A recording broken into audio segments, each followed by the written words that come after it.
स्वागत गर्दछ। नेहालाई पनि हामी स्वागत गर्न चाहन्छौँ। नेहा आउनुहुन्छ।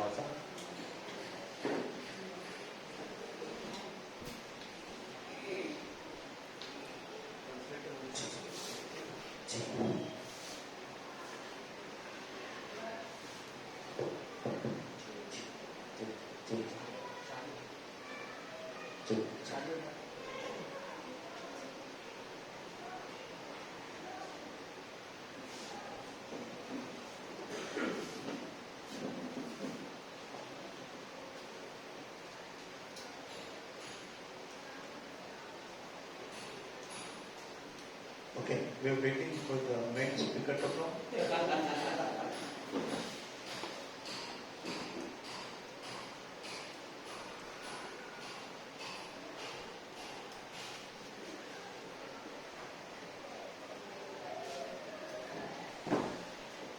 Okay.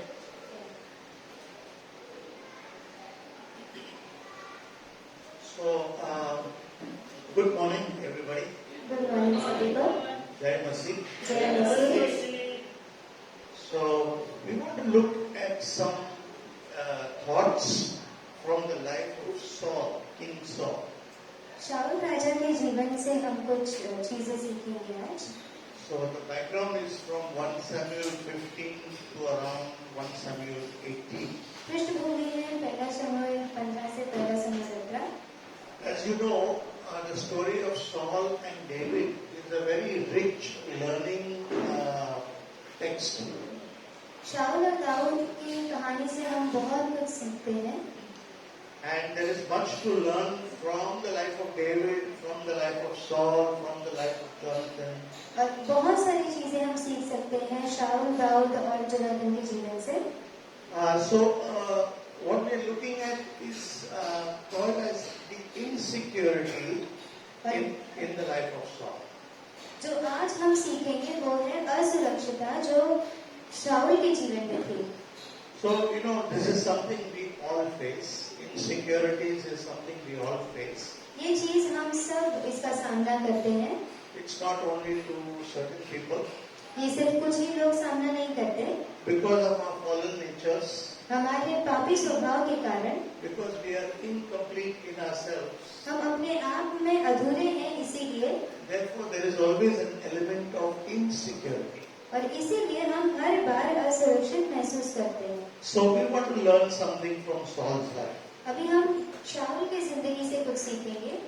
So if you are familiar with the background text of 1 Samuel, और अगर आप पहला शमूएल की पृष्ठभूमि से परिचित हैं तो we see in 1 Samuel 15 where after Saul is already anointed and appointed as the king. पहला शमूएल 15 में जैसे हम जानते हैं कि शाऊल को पहले से ही अभिषेक किया गया है राजा के तौर पर। Saul, God gives him a simple command to go out and wage war with the Amalekites and to kill them all, kill all the cattle, kill everybody. शाऊल को परमेश्वर के द्वारा आज्ञा मिलती है कि वो जाके युद्ध करे अमालेकियों से और उन्हें संपूर्ण तरह से नष्ट करे, उनकी भेड़ बकरियों तक को मार दे। Now I know a lot of people complain or take objection to how can your God give such instructions to kill people. और हम में से कई लोग ये सवाल उठाएंगे कि कैसा परमेश्वर है जो इंसानों को ही मार डालने की आज्ञा देता है। Just to answer that briefly, so that we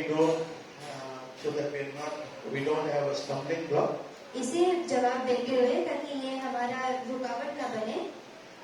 Usually, when God would take His people Israel, you must remember that God chose Israel as a nation, as an example to behold before the other nations. और परमेश्वर ने इस्राएली राष्ट्र को चुना ताकि वो एक उदाहरण बन सके बाकी राष्ट्रों के लिए। It is not that He had any special preference for them. और ऐसा नहीं है कि उन्हें खास तौर पर उन्हीं के लिए बनाया गया था, ऐसे कुछ नहीं था। From all the nations of the world, He selected Israel because He wanted to work in them and through them and show the world that God exists. परमेश्वर ने सारे राष्ट्रों में से इस्राएल को चुना ताकि वो उनके अंदर काम कर सके और उनके द्वारा काम कर सके और उन्हीं के द्वारा परमेश्वर को दर्शा सके। And part of that example was so that they would remain pure and holy to the Lord was the instruction that God gave, do not intermarry with the foreigners. और उस उदाहरण बनने के लिए जो पवित्रता की जरूरत थी, उस पवित्रता को बरकरार रखने के लिए परमेश्वर ने कहा था कि अपने से दूसरे राष्ट्र में शादी ना करें। Because the Israelites were considered as a pure race picked up by God. और क्योंकि इस्राएलियों को काफी शुद्ध जाति माना जाता था जो परमेश्वर द्वारा चुनी गई है, And if they had to get married with unbelievers, then the whole race would become unclean.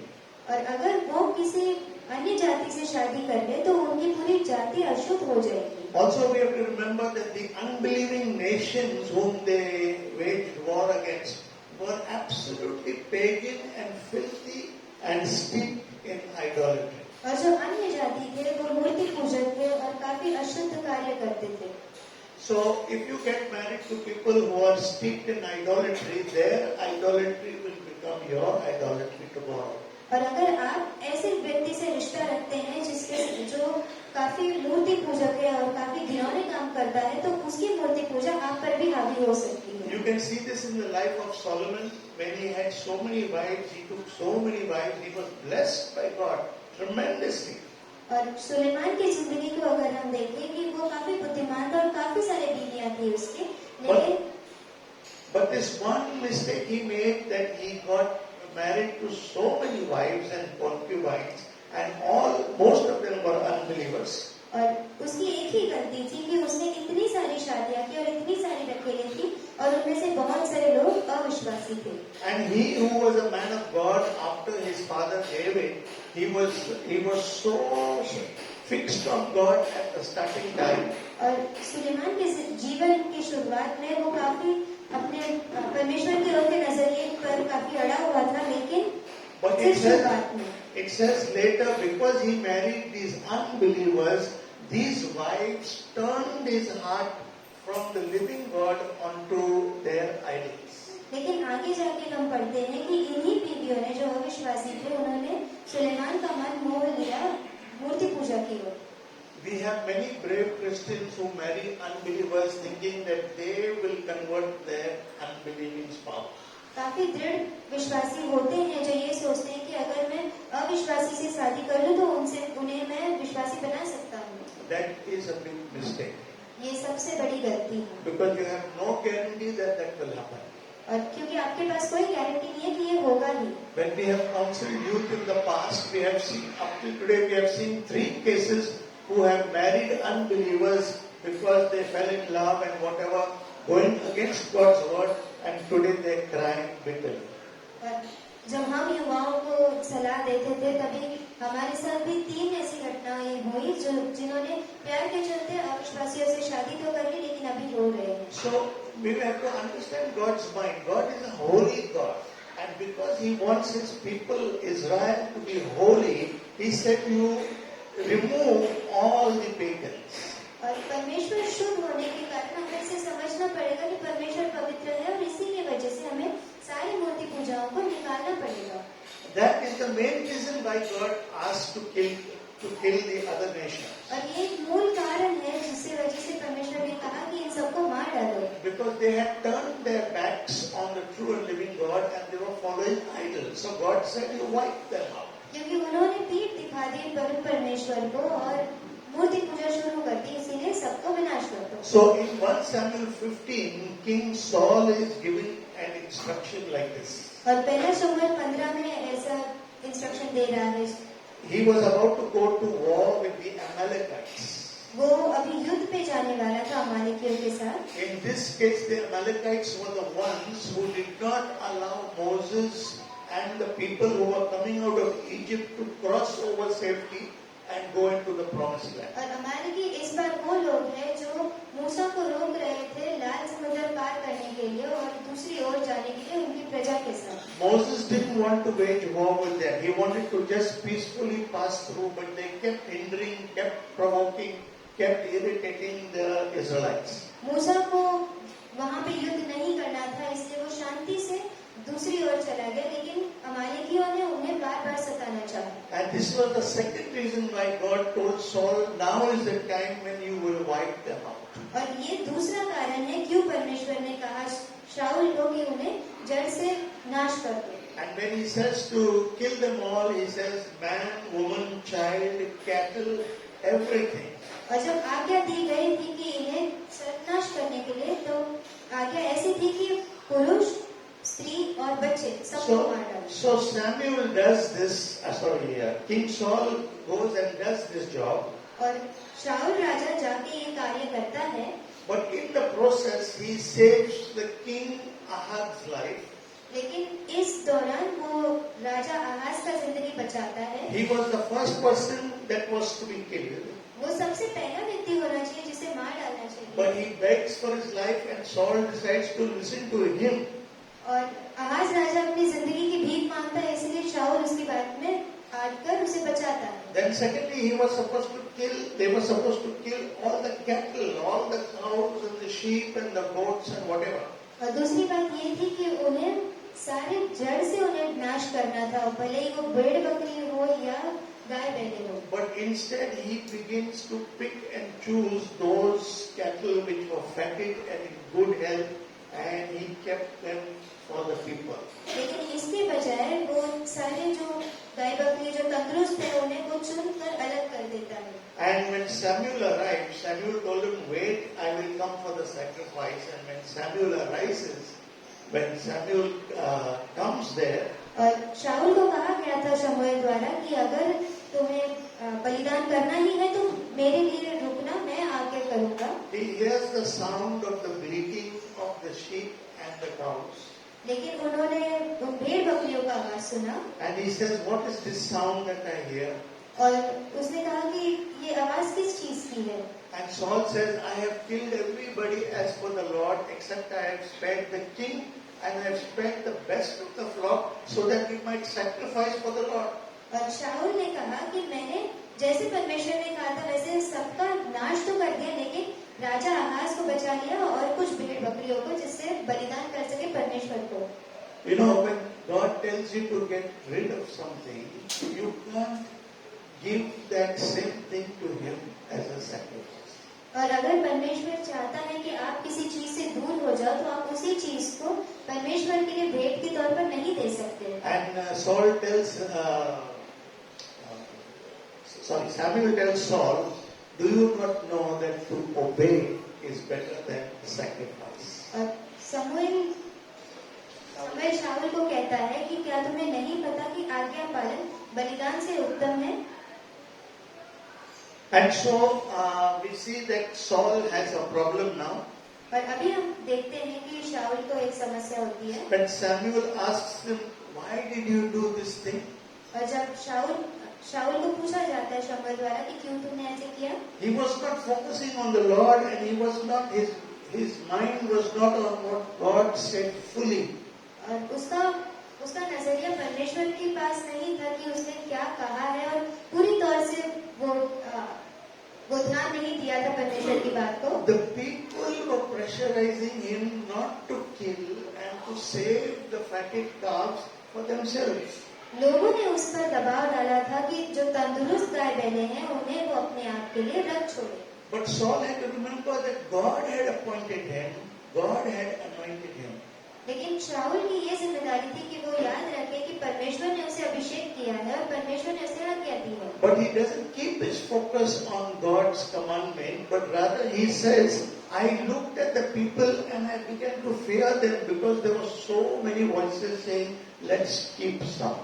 और वो परमेश्वर की ओर ध्यान लगाने के बजाय उसने लोगों के दबाव पर ध्यान लगाया, ये कहकर कि ये इतने सारे हैं और इनके दबाव में मैं डर गया। He began to feel insecure. वो अपने आप में ही असुरक्षित महसूस करने लगा। Now, what is this problem of insecurity? अब असुरक्षित का मतलब क्या है? Insecurity is when I am unsure within myself of who I am and what I am and what I am supposed to do. असुरक्षित का मतलब होता है कि मुझे नहीं पता या मैंने ठान नहीं ली है All I कि had मैं to कौन do, हूँ, all I had to do was obey the instruction. और जो मुझे करना है ये ही है कि मैं आज्ञा का पालन करूं। But when you take your eyes off the Lord and put it on the people, then you become insecure. Then the insecurity gets a chance to come out. लेकिन जब आपका ध्यान परमेश्वर से हटकर लोगों की तरफ हो जाता है, तब आप अपने आप में ही असुरक्षित महसूस करते हैं।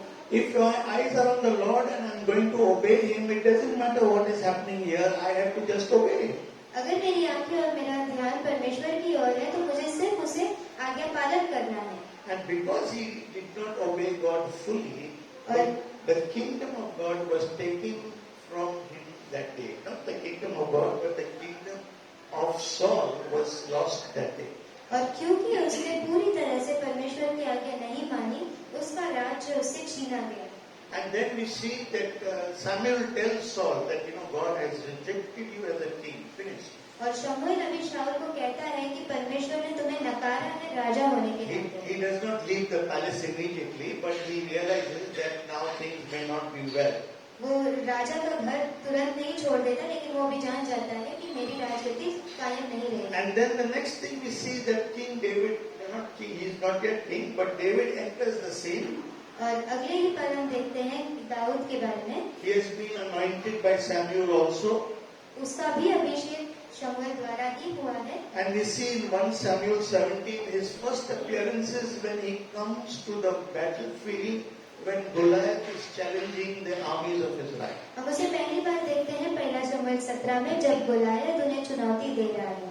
And Saul said, okay, if you want to fight, you can fight, but put on this big armor. और शाऊल कहता है कि हाँ, अगर तुम्हें युद्ध करना है तो कर सकते हैं, लेकिन ये हथियार पहन लो। So David does a wise thing. He doesn't want to trust some armor that he has not been used to. Dawood बहुत बुद्धिमान है और वो सारे हथियार नहीं पहनना चाहता जिसके लिए वो मतलब यूज टू नहीं है, हर बार नहीं पहना है उसने। You know what he was used to? आपको पता है उसके लिए आसान बात क्या थी? He was a shepherd boy on the hillside. और वो एक चरवाहा था पहाड़ों पे। And when a bear and a lion came, he killed them with his bare hands and with a slingshot. और अगर भालू और सिंह एक साथ अगर आ जाए तो उन्हें गुलेल से और अपने नंगे हाथों से उन्हें मार डालता था। Those were his weapons. ये उसका हथियार था। And he says, I will go to this giant and face Goliath with the weapons that I know and what I am sure, but I am going more than the weapons. I am going in the name of the Lord. मैं उस Goliath का सामना कर सकता हूँ और इन हथियारों से भी बढ़कर मेरा विश्वास परमेश्वर पर है और मैं परमेश्वर के नाम से वहां जाता हूँ। And so you know the story. David kills Goliath on the battlefield. और अभी आपको कहानी पता है कि दाऊद ने गोलायत की हत्या कर दी And he was victorious. और वो जयवंत हुआ। And so Saul invites him to be part of the army. और अभी शाऊल उसे अपने सेना का हिस्सा बनाता है। So soon after that, Saul and David, like two good friends, they go out into the battle together. और अभी शाऊल और दाऊद एक साथ युद्ध पे जाते हैं। Then, as you can imagine, they went to do battle with the Philistines and they wiped them out. और अभी वो युद्ध करते हैं फिलिस्तीन की विरोध में और उन्हें सर्वनाश कर देते हैं। And when they came back into the city, और जब वो लौटे अपने शहर में, David's fame by now had already spread. Dawood अभी बहुत जाना माना व्यक्ति हो गया था। They knew he's the one who killed Goliath. और उसे लोगों को पता था कि दाऊद है जिसने गोलायत की हत्या की And है। they heard the news from the battlefield that David had done very well on the battlefield. और युद्ध भूमि से उन्हें ये समाचार मिला था कि दाऊद बहुत अच्छा योद्धा था वहाँ पे। So when they entered the city, और जब भी उन्होंने शहर का प्रवेश किया, the worst thing happened. बहुत बुरी चीज हुई। All the ladies came out to sing and dance. सारी महिला आकर अभी गाना और नाचने लगी। And they began to sing this song. और अभी ये गाना भी गा रहे हैं। Saul has slain his thousands and David his 10,000. शाऊल ने हजारों को मारा और दाऊद ने 10,000 को मारा। Can you imagine what happened? आपको भी समझ रहे हैं कि अभी क्या होगा? Hello? Ladies have to be careful to give praise equally to both sides. पर महिला ये ध्यान रखे कि अगर किसी की तारीफ कर रहे हैं तो दोनों तरफ तारीफ Of course, they were being honest. करें। ये बात तो सही है कि वो सच ही बोल रहे थे। Saul had killed 1,000. शाऊल ने सिर्फ हजारों को मारा, David had killed 10,000.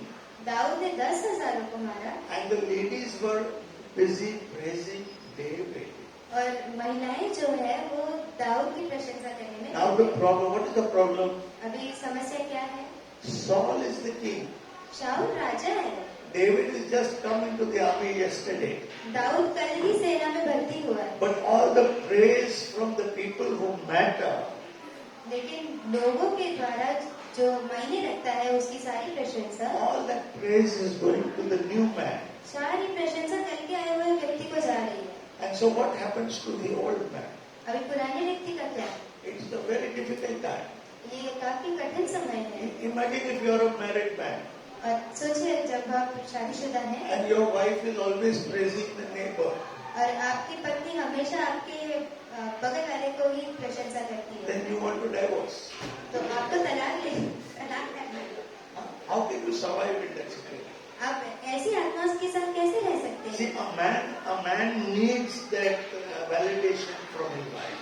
और हमेशा एक पति चाहता है कि उसकी तारीफ उसके पति के द्वारा हो, A man needs to be built up by his wife. और पुरुष की जरूरत है कि उसके पत्नी द्वारा वो Even though the bosses and colleagues in the office are not happy with the man.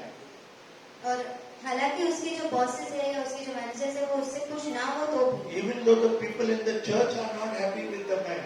और भले ही लोग जो कलीसिया के हैं वो भी अगर उस व्यक्ति से खुश ना हो तो भी, It is the wife at home who still believes in her man that will keep him going. सिर्फ पत्नी होती है घर की जो सिर्फ उसे बनाए रखती है। Remember, wives, you have married your husband for better or for worse. और याद रखिए पत्नियों कि आपने शादी की है अपने पति से उसके भले और बुरे दोनों वक्त के लिए। You have married him for good times and in bad times. आपने सही अपने अच्छे समय और बुरे समय दोनों के लिए उससे शादी की You है, have married him whether he is in sickness or in health. और उनसे आपने शादी की है उनके बीमारी या तंदुरुस्त समय में, You have married him to death do you apart. और आपने उनसे शादी की है तब तक जब तक मृत्यु आपको अलग ना कर दे। The wife needs to be the husband's greatest fan. और वाइफ अपने पति की सबसे बड़ी फैन होनी जरूरी है। When I say fan, I don't mean that when he's feeling hot, you go and you fan. Fan का मतलब ये नहीं कह रहा हूँ कि अगर पतियों को गर्म लगे तो जाके उन्हें पंखा करे। A fan is somebody who believes in you even when things don't seem good. Fan वो व्यक्ति होता है जो उस व्यक्ति के जीवन में चीजें बराबर ना चले तो भी उस पर विश्वास करता My है। wife does that all the time for me. मेरी पत्नी मेरे लिए हर बार ऐसे करती है, That's why I can come out from the house. Even if I've had 2 knocks, I can come out smiling. और भले ही मुझे 2 चोटें भी पड़ी हो तो भी मैं बाहर मुस्कुराते हुए आ सकता हूँ, Why? Because my fan base is in good health. क्योंकि मेरा फैन जो है वो बहुत तंदुरुस्त है। You know how India and Pakistan, when they play the cricket match, और इंडिया पाकिस्तान जब क्रिकेट मैच खेल रहा था, Pakistan can never win when they play here in Market Stadium. Pakistan कभी जीत ही नहीं सकते जब वो वानखेड़े स्टेडियम भारत में खेल रहे थे, Because the whole, not only whole India, but the whole world is cheering India only. सिर्फ भारतीय नहीं लेकिन पूरी दुनिया सिर्फ चीयर करती है भारत देश के लिए। See, make no mistake about this. और इसके बारे में कोई गलत मत सोचिए। If you are building up your husband, there will be times he will be down and he will be cast down. अगर आप अपने पतियों को बढ़ा रहे हैं तो समय आएंगे जब वो उसके निराशा में होगा, But God has chosen you as His helper, His helpmate. लेकिन परमेश्वर ने आपको चुना है उसकी सहायक के रूप में। That is the time when He is looking downcast, that you have to build Him up. और जब वो अपने निराशा में होता है तब आपको उन्हें बढ़ाना जरूरी है। You know, when the woman affirms her husband, it does a great thing to lift him up. और जब पत्नी अपने पति की तरफ सकारात्मकता से देखती है तब पति प्रोत्साहित होता है। And when a woman despises her husband, it will pull him down. और अगर पत्नी उसके पति को निराश करती है तो वो उसे नीचे लेके आएगा। Saul got into deep trouble after this little parade over here. When the ladies began to sing in favor of David, he और औरतों की इस प्रशंसा के कारण अभी शाऊल परेशान हो जाता है। Already he had an insecurity. पहले से ही उसके अंदर ये असुरक्षित महसूस की है। And now the women are saying that David is the big guy. और अभी औरतें ही हैं जो कह रही है कि दाऊद अभी बड़ा व्यक्ति है। So inside him, what is happening? He is going. अंदर क्या हो रहा है? His insecurity is eating him up. और उसकी असुरक्षित महसूस की उसको खा रही है। So when David and Saul went into battle, there was good friendly competition. और शाऊल और दाऊद जब युद्ध में गए तब एक दोस्ती भरा वातावरण में था। They went in as good friends, and they said, "Let's see who killed how many." और वो एक दोस्ती भरी चुनौती में गए कि देखते हैं कौन कितना ज्यादा मारता A healthy competition between the leaders, a healthy competition in the church membership, that's okay. है। एक तंदुरुस्त चुनौती लीडर्स या अगुओं के बीच में। But then when one person excels, लेकिन अगर एक व्यक्ति बढ़ जाता है then what is my response? Am I able to rejoice with him who excels? और तब मेरा प्रत्युत्तर क्या रहता है? क्या मैं उसके साथ खुश हो रहा हूँ? When all the women are praising him, can I also praise him? जब सारी स्त्रियां उसकी प्रशंसा कर रहे हैं, क्या मैं भी उसकी प्रशंसा कर सकता Or, हूँ? or like Saul, am I going into a cave and I'm eating my heart out? Oh, why did this fellow come? Why did this fellow और come? क्या मैं शाऊल की तरह बनकर अपनी गुफा में जाकर अपने आप को ही खा रहा हूँ कि ये क्यों हुआ? So, and it says, the scripture says in the next line there, and from that day onwards he eyed David suspiciously. और उस दिन बाद से शाऊल ने दाऊद को अपने नजर में धर लिया।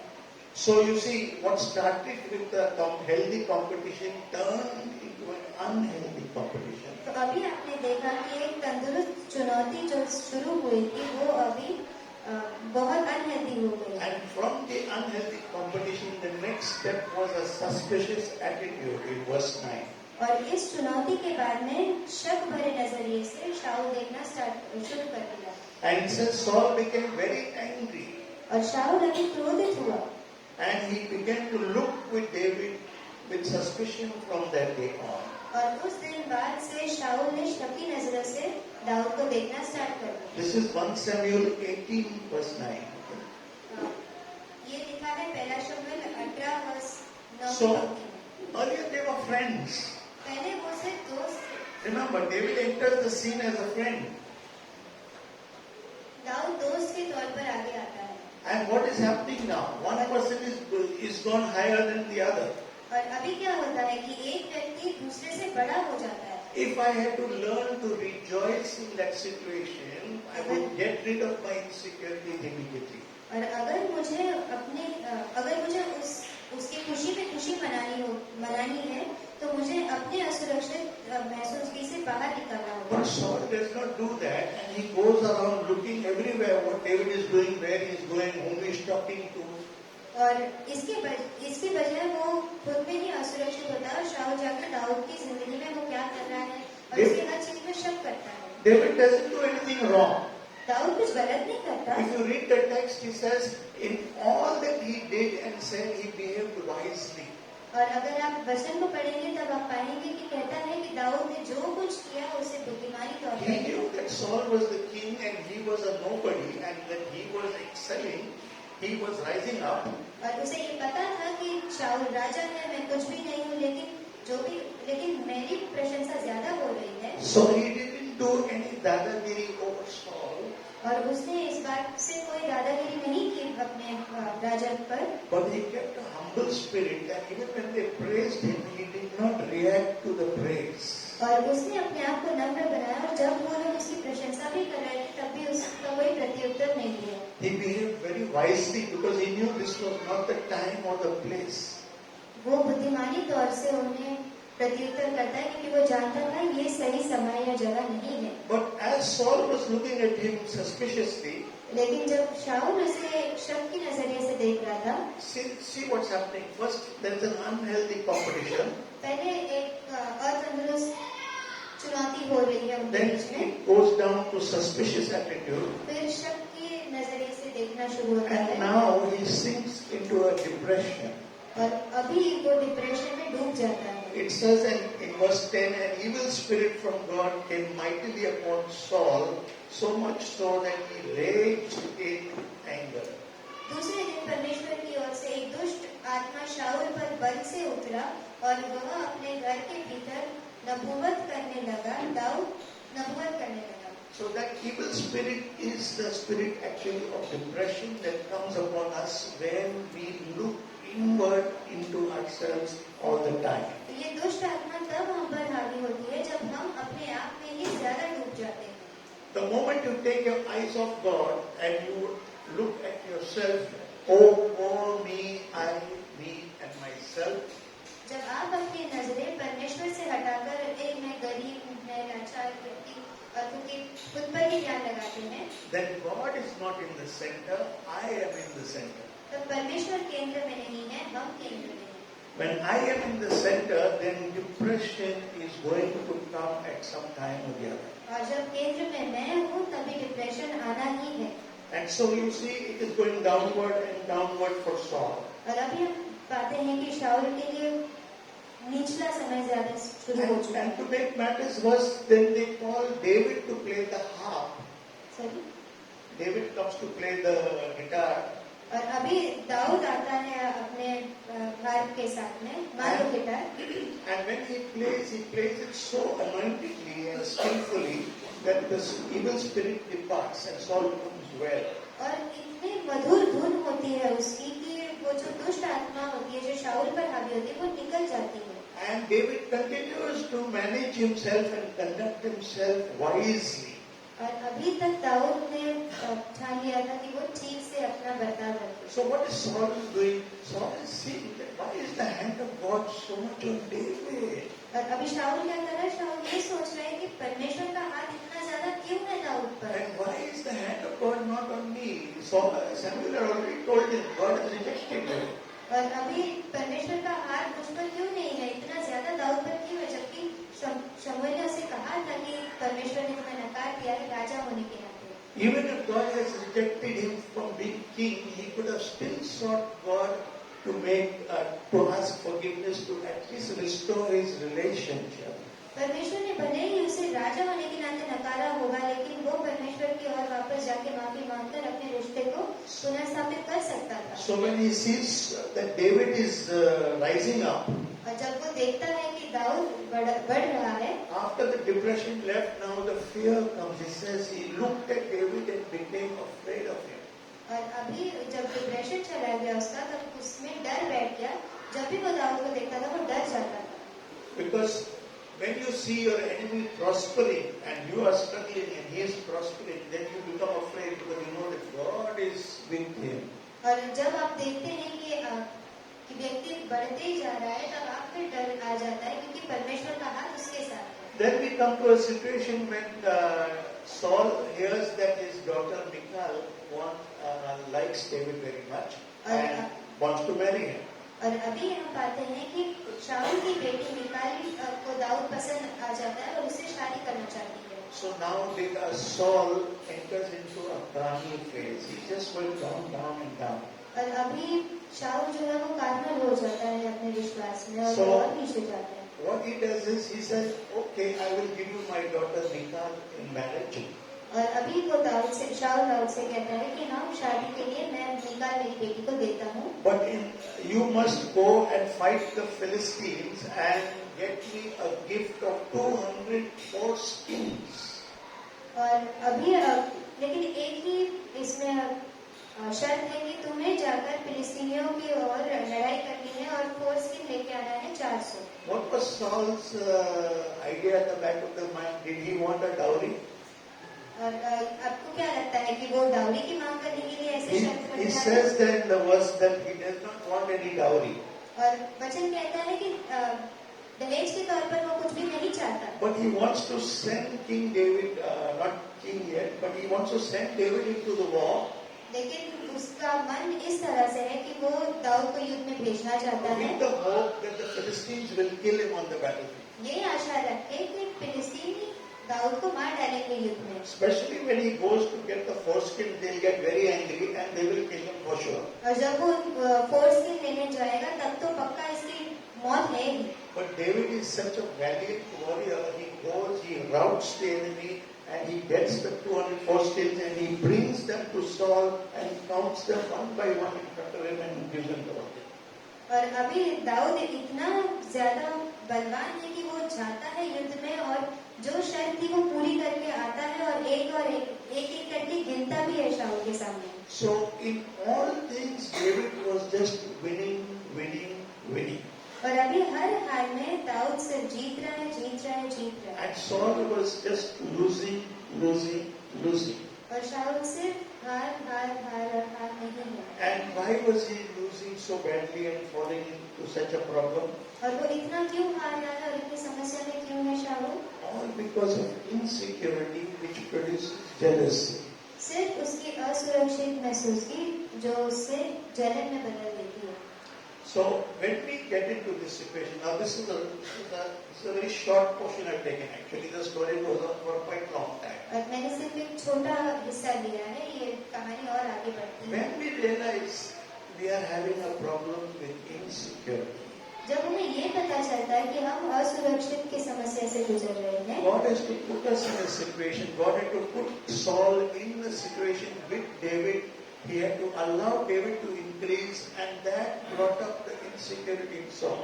और अब परमेश्वर ने शाऊल और दाऊद को एक ऐसी जगह पे रख दिया जहाँ पे दाऊद जीतता है और बढ़ोतरी होती है और तभी शाऊल को पता चलता है उसकी असुरक्षितता के बारे में. We all have that little insecurity deep down in our hearts. और हमारे अंदर भी भीतर असुरक्षित महसूस की हम रखते हैं. And we have to only stand side by side with somebody else who's doing well. और हमें सिर्फ उसके बगल में खड़े रहना है जो बहुत अच्छे से आगे बढ़ता है. And then that insecurity begins to come out. और अभी वो असुरक्षित की महसूस की बाहर आती है. Recognizing your insecurity is not a problem.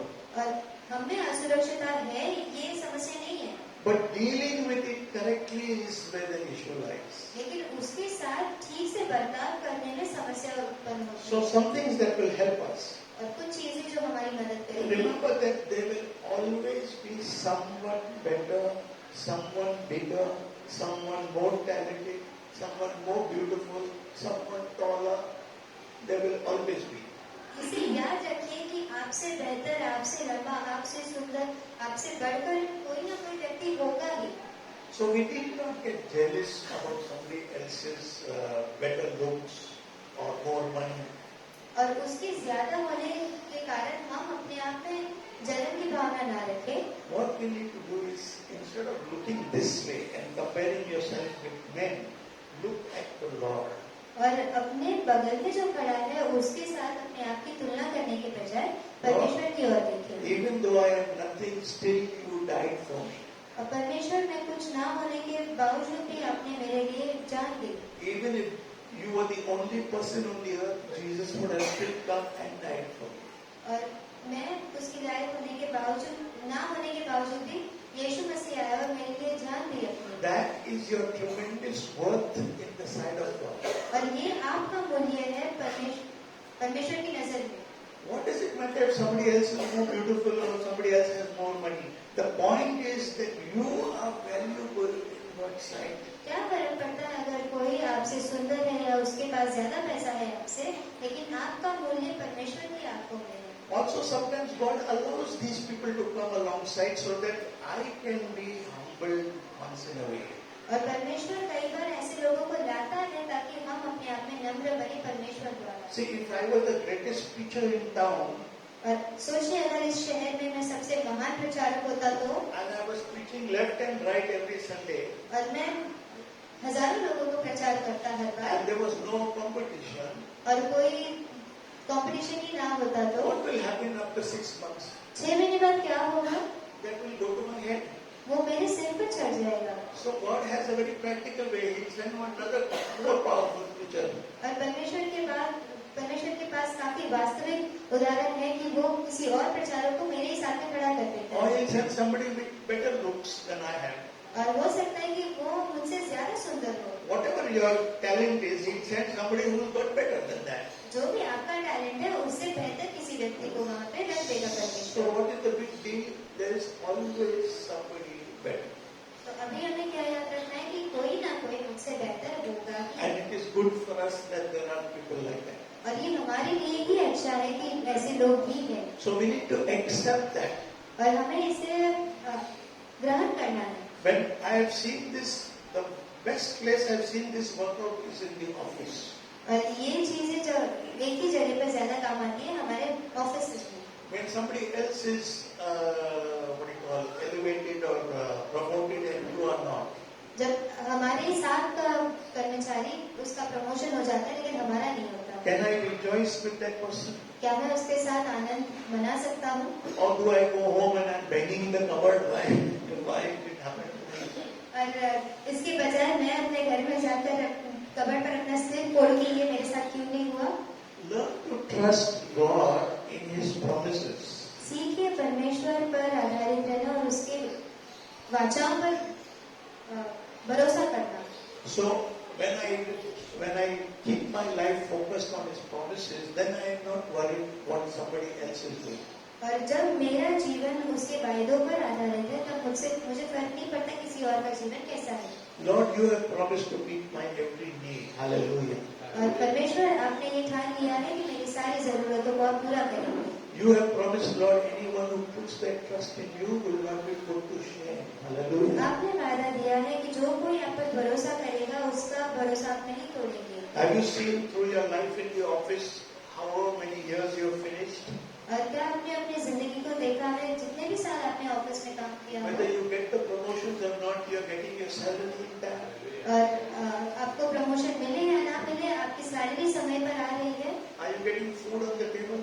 क्या आपको खाना मिल रहा है आपकी मेज पे? Are your children going without clothes? क्या आपके बच्चे नंगे घूम रहे हैं? So you see, God is taking care of the needs. तो आप पाते हैं कि परमेश्वर आपकी जरूरतों का ध्यान रखता In है। Matthew 6:33, Jesus said, "Why do you worry? और मत्ती 6:33 कहता है कि क्यों चिंता Your करते हैं? heavenly Father knows all these needs even before you ask." और आपका स्वर्गीय पिता को आपकी सारी जरूरतों के बारे में पता है आपके मांगने से But पहले। you keep your eye on me. लेकिन आप अपना नजर मुझ पे रखो, Don't keep looking at David. Dawood की ओर मत देखते रहो। Hallelujah. Hallelujah. Sometimes you feel inadequate. Inadequate is another word for insecurity. और इनएडिक्वेट एक शब्द है, मतलब अपने आप में ही संपूर्ण ना महसूस करना। So when God told Moses, "You go bring the people out of Egypt," Sorry। God told Moses, "Bring my people Israel out of Egypt." और जब परमेश्वर ने कहा मूसा को कि मेरे लोगों को मिस्र देश से बाहर निकाल लाओ, And so Moses said, "Are you sure you want me to go?" और मूसा कहता है कि आप पक्का हो कि मुझे ही जाना पड़ेगा? He said, "I am nobody. और मूसा कहता है कि मैं तो कुछ भी नहीं हूँ, I can't speak even properly. मैं तो बात भी ढंग से नहीं I कर have no सकता, training." और मुझे तो ट्रेनिंग की जरूरत You है। don't need training. आपको किसी ट्रेनिंग की जरूरत नहीं है। One man with God is fully trained.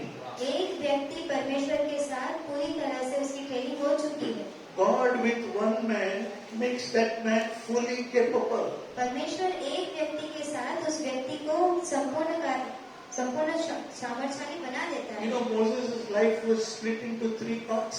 आपको पता है मूसा की जिंदगी 3 चीजों में बट गई थी। He lived for 120 years, उसकी आयु थी 120 साल, 40, 40 and 40. 40, 40 और 40। The first 40 years he grew up in the court of Pharaoh, learning to be somebody. और पहले 40 साल वो फिरौन के घर में बढ़ रहा था, ये सीख रहा था कि वो कौन है। The second 40 years he was in the backside of the desert, learning that he was a nobody.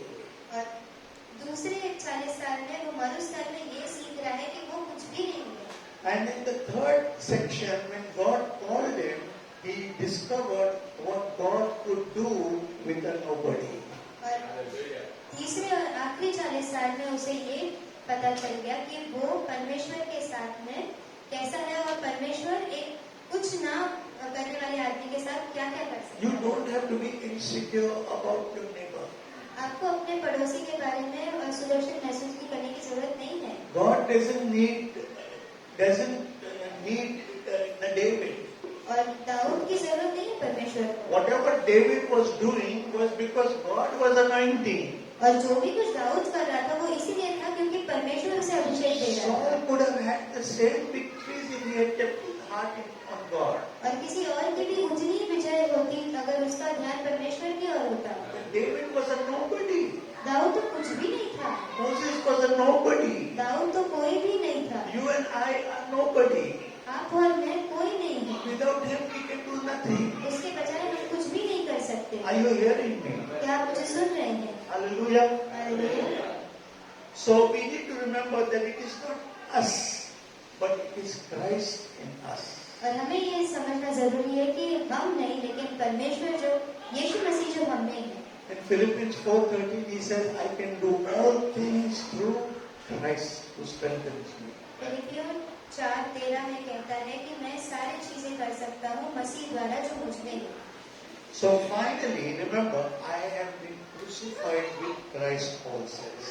और आखिर में ये भी याद रखें कि मैं यीशु मसीह के साथ क्रूस पर चढ़ाया गया हूँ। If we will live the crucified life, that means my old man, which gives all the insecurities, all the jealousies, all those hopeless things, if we will recognize that that is all crucified with Christ. और अगर हम उस क्रूसित जीवन की ओर ध्यान देकर ये जान ले कि हमारी असुरक्षितता और हमारी जलन और सारे पुराने पापी स्वभाव की चीजें क्रूस पर चढ़ाई गई है यीशु मसीह के साथ, Then I am free to live in the new man of the Spirit and I can rejoice when somebody else is blessed. तभी मैं स्वतंत्र हूँ नए मनुष्य में जीने के लिए और तब मैं आनंदित होता हूँ जब किसी और की बढ़ोतरी होती है। Hallelujah. Hallelujah. Praise the Lord.